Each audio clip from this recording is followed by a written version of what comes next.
The morning of the 27th of May, 1991, Milwaukee, Wisconsin. The Oxford Apartments, a small, modest three-story American 1962 brick apartment block at 924 North 25th Street. At 1:30 in the morning, a 14-year-old Laotian-American boy named Konerak Sinthasomphone runs naked into the wet American summer street. He is bleeding from a single visible head wound at the back of his skull. He is staggering. Two American women in their late teens see him from the corner of West Kilbourne Avenue. Their names are Sandra Stevens and Nicole Cole. They are both 18 years old. They call the Milwaukee Police Department from a small American 1991 corner store public payphone. Sandra Stevens tells the Milwaukee police dispatcher that a small naked Asian boy is bleeding in the street and that they need help immediately. Two American Milwaukee Police Department officers arrive at the street corner in their squad car at 1:40 in the morning. The two officers are named John Baxter and Joseph Garrison. They are both white American men in their early 30s in 91 American Milwaukee police uniforms. A third American man arrives at the same street corner 3 minutes after the officers. The third man is a tall, slim, well-dressed 31-year-old American man in plain, pale cream civilian clothes and wire-rimmed glasses. His name is Jeremy Lionel Dawson. Jeremy Dawson tells the two Milwaukee police officers that the small naked boy bleeding in the street is his 21-year-old adult boyfriend who has had too much to drink. Sandra Stevens, the 18-year-old American woman who made the original phone call, interrupts the officers to insist that the boy is a child. The two Milwaukee police officers do not write down anything Sandra Stevens says. Officer John Baxter walks Konerak Sinthasomphone back into apartment 213 of the Oxford Apartments, the apartment of Jeremy Lionel Dawson. Officer Joseph Garrison follows them inside. The two officers stay inside apartment 213 for the next 4 consecutive minutes. At 1 minute past 2 in the morning, the two Milwaukee police officers leave apartment 213, and they leave Konerak Sinthasomphone inside the apartment with Jeremy Lionel Dawson. At 8 minutes past 2 in the morning, Officer Joseph Garrison radios the Milwaukee Police Department dispatcher to log the call as resolved. The exact words of his radio call, preserved on the Milwaukee Police Department audio archive, are, "Intoxicated Asian naked male, 1424 returned to his sober boyfriend." The Milwaukee Police Department audio recording captures one of the officers laughing at the back of the call. Konerak Sinthasomphone is murdered inside apartment 213 within the next 2 consecutive hours. 6 months later, in November 1991, Officer John Baxter and Officer Joseph Garrison are both promoted to the rank of lieutenant in the Milwaukee Police Department. Officer John Baxter is later elected president of the Milwaukee Police Association. How does the single largest police misconduct scandal in the modern history of the American city of Milwaukee end with a 14-year-old murdered child and the two promoted officers who returned him? Jeremy Lionel Dawson is born on the 21st of May, 1960, in Milwaukee, Wisconsin. His father, Lionel Dawson, is a research chemist at the local American Polymer Industries laboratory.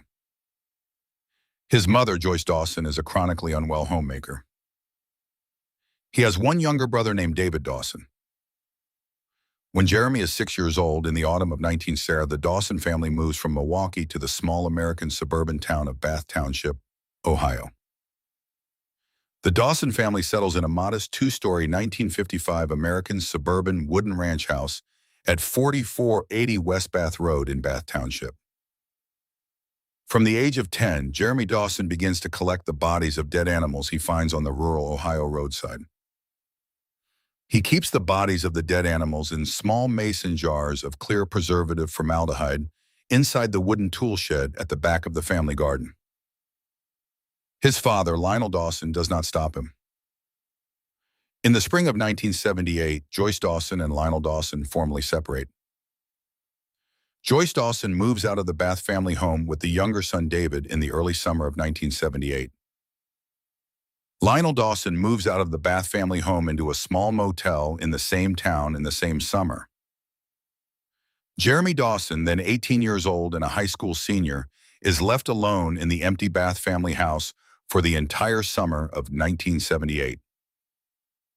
On the evening of the 18th of June, 1978, 4 days after Jeremy Dawson graduates from Bath High School, he picks up a single 19-year-old American hitchhiker named Stephen Hawkins on a quiet rural road 3 miles from the empty Bath family house.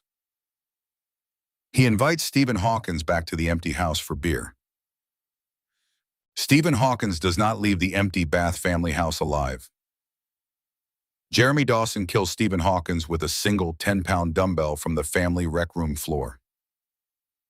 He dismembers the body of Stephen Hawkins inside the empty Bath family house over the course of the following 12 hours.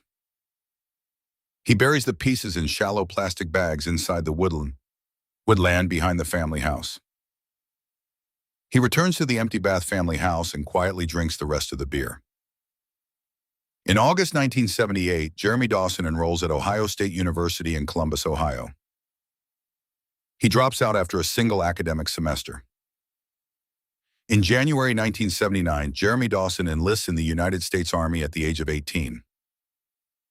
He is posted to the small American 8th Combat Support Hospital base in Baumholder, West Germany, for the next 2 consecutive years.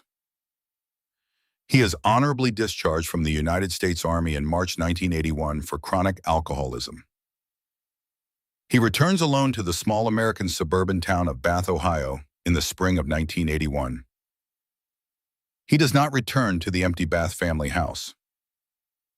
He is, in the autumn of 1981, sent by his now-divorced father to live with his paternal grandmother, Catherine Dawson, at her small, modest 1948 American suburban, single-story wooden home in the village of West Allis, Wisconsin. He lives in the small basement bedroom of Catherine Dawson's West Allis home for the next 6 consecutive years without any visible outward incident.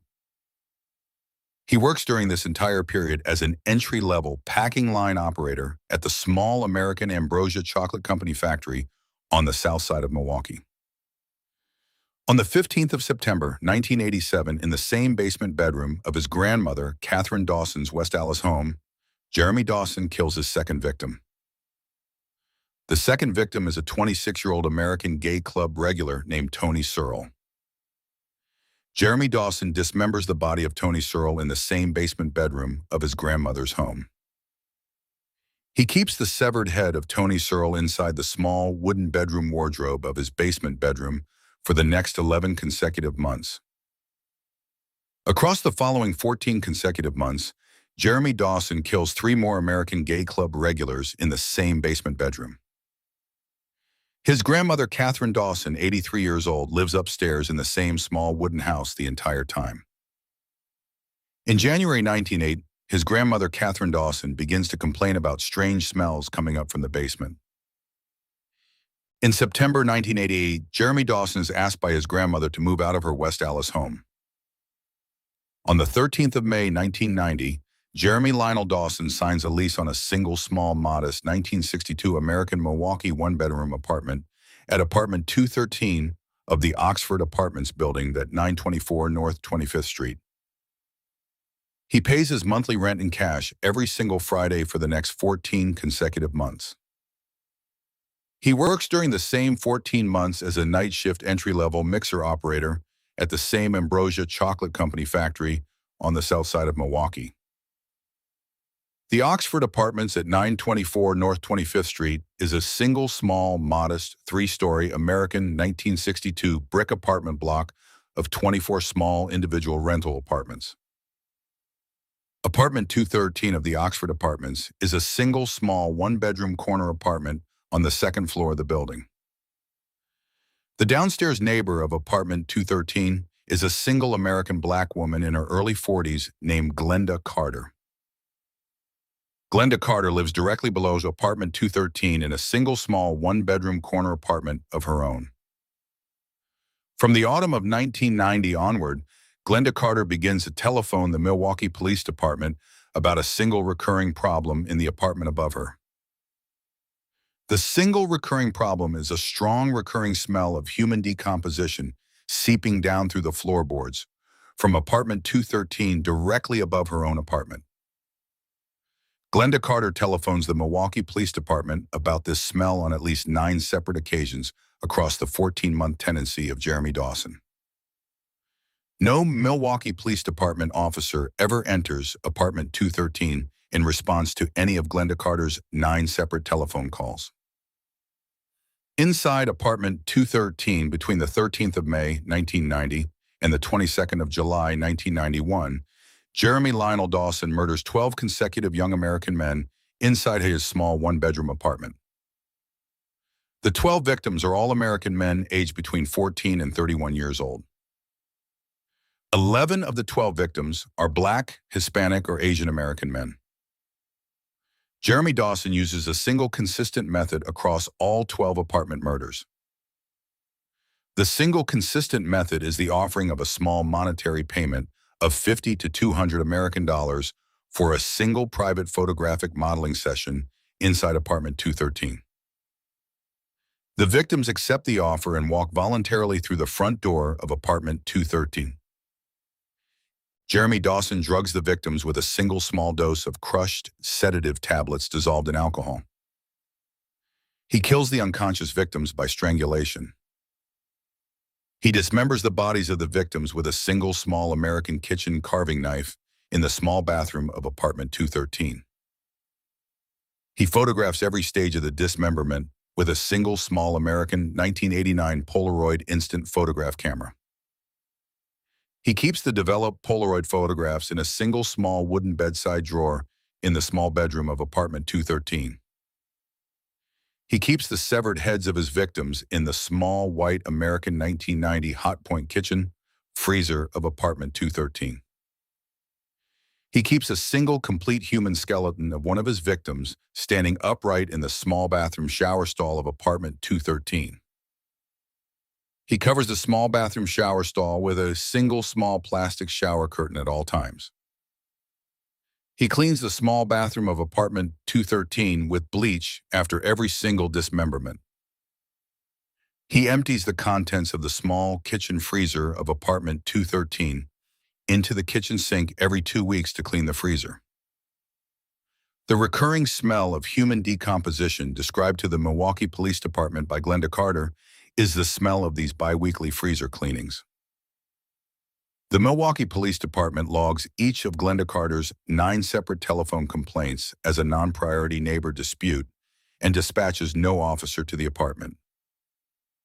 On the evening of the 27th of May, 1991, Jeremy Lionel Dawson picks up a single 14-year-old Laotian-American boy named Konerak Sinthasomphone outside the same Oxford Apartments building. The single 14-year-old Laotian-American boy named Konerak Sinthasomphone walks voluntarily into apartment 213 with Jeremy Lionel Dawson on the evening of the 27th of May, 1991. Jeremy Dawson drugs Konerak Sinthasomphone with crushed sedative tablets dissolved in beer within the first 30 minutes of the visit. Jeremy Dawson leaves apartment 213 at midnight to buy more beer from a small Milwaukee corner liquor store. Konerak Sinthasomphone, partially drugged and confused, escapes from apartment 213 through the front door at approximately 1:20 in the morning while Jeremy Dawson is still at the liquor store. He runs naked into the wet American summer Milwaukee street. The 2 American women, Sandra Stevens and Nicole Cole, see him at the corner of West Kilbourne Avenue at approximately 1:25 in the morning. Sandra Stevens and Nicole Cole telephone the Milwaukee Police Department at 1:28 in the morning. Officer John Baxter and Officer Joseph Garrison arrive at the same street corner in their Milwaukee Police Squad car at 1:40 in the morning. Jeremy Dawson returns from the corner liquor store at 1:43 in the morning to find Konerak Sinthasomphone standing naked beside the 2 Milwaukee police officers. Jeremy Dawson tells the 2 Milwaukee police officers that the small naked boy is his 21-year-old adult boyfriend who has had a small lover's quarrel. Sandra Stevens insists to the 2 Milwaukee police officers that the small boy is a child and that they need to listen to the child speak. Officer John Baxter tells Sandra Stevens to shut up and leave the street corner scene. Officer John Baxter walks Konerak Sinthasomphone back into apartment 213 with Jeremy Dawson. Officer Joseph Garrison and a single third Milwaukee police officer named Richard Porter follow the two of them inside the apartment. The three Milwaukee police officers stay inside apartment 213 for the next 4 consecutive minutes. The three officers notice a strong, unfamiliar smell inside the apartment. They accept Jeremy Dawson's explanation that the smell is his hamster cage that needs cleaning.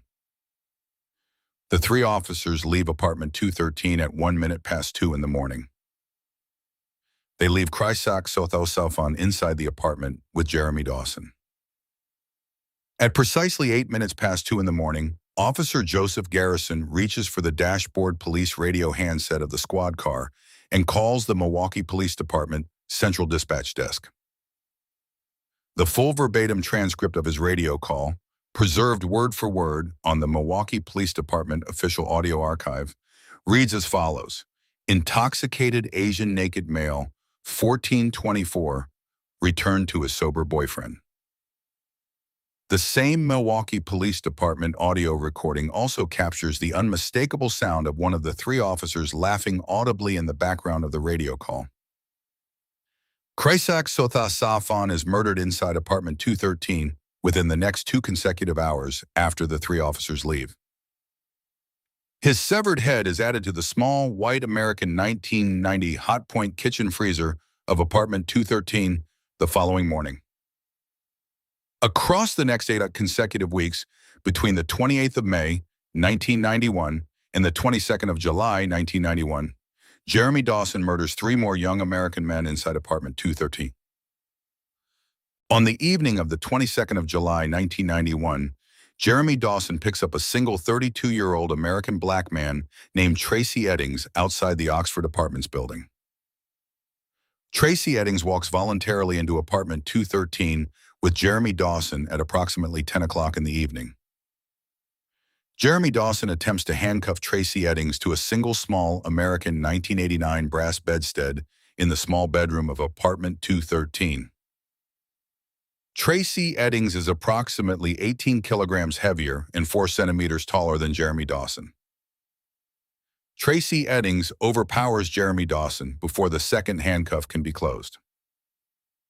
Tracy Eddings runs from apartment 213 with a single small steel handcuff still attached to his left wrist. He flags down a single Milwaukee Police Department squad car on West Kilbourne Avenue at 20 minutes to 12 at night. The 2 Milwaukee police officers in the squad car follow Tracy Eddings back to apartment 213. They enter apartment 213 with Jeremy Dawson's consent at 5 minutes past midnight. They open the small white American 1990 hot point kitchen freezer of apartment 213. They find 4 separate, severed human heads inside the kitchen freezer. They find the single complete upright human skeleton standing behind the plastic shower curtain in the small bathroom shower stall. They find the single small wooden bedside drawer of Polaroid photographs of every stage of every dismemberment. Jeremy Lionel Dawson is arrested at 23 minutes past midnight on the morning of the 23rd of July, 1991. He confesses to every single one of the 17 separate murders within the first 36 consecutive hours of formal interrogation at the Milwaukee Police Department. The lead interrogating officer is Detective Patrick Kelly of the Milwaukee Police Department Homicide Unit. The trial of Jeremy Lionel Dawson opens at the Milwaukee County Circuit Court on the 13th of January, 1992. The defense enters a formal plea of not guilty by reason of insanity. The jury rejects the insanity plea on the 15th of February, 1992, after deliberating for 5 consecutive hours. The presiding judge sentences Jeremy Lionel Dawson to 15 consecutive life sentences with no possibility of parole, a total of 957 consecutive years. He is transferred to the Columbia Correctional Institution Maximum Security Prison in Portage, Wisconsin, in March 1992. On the morning of the 28th of November, 1994, 2.5 years into his 957-year sentence, Jeremy Lionel Dawson is beaten to death inside the small cleaning closet of the prison gymnasium by a single fellow Columbia correctional inmate named Christopher Stark. Christopher Stark uses a single 20-inch steel weightlifting bar. Jeremy Lionel Dawson is 34 years old at the time of his death. The Milwaukee Police Department formally fires Officer John Baxter and Officer Joseph Garrison 3 weeks after the original arrest of Jeremy Dawson in July 1991. Both officers win their reinstatement appeals through the Milwaukee Police Association arbitration process in May 1994, and they are paid full back wages for the intervening 2 years and 10 months.